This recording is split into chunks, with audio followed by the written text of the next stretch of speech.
Pour des nôtres sur vos télévisions catholiques, place à l'actualité internationale.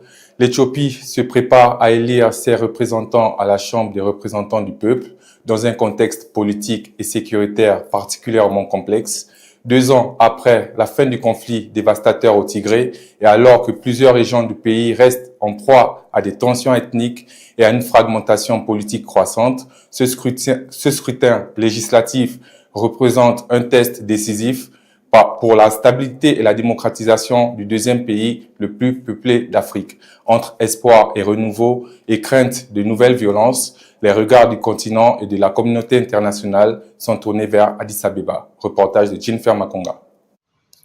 Les députés issus de ce scrutin doivent élire à leur tour le futur Premier ministre du pays. Le sortant Abiy Ahmed brigue un nouveau mandat alors qu'il est au pouvoir depuis 2018. Sa formation politique, le Parti de la Prospérité, est donné favori.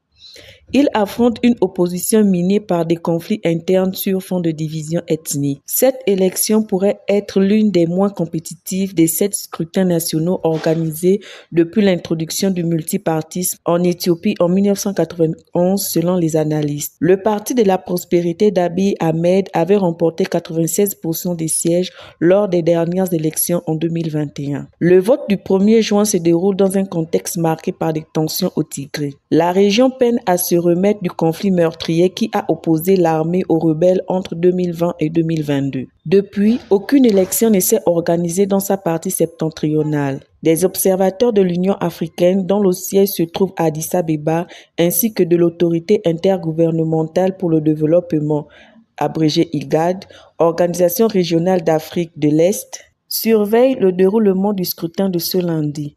Toutefois, selon une source de l'Union européenne, le gouvernement éthiopien n'a pas accepté la proposition de l'Union européenne d'envoyer une mission d'observation électorale. Les résultats du vote seront connus dans une dizaine de jours.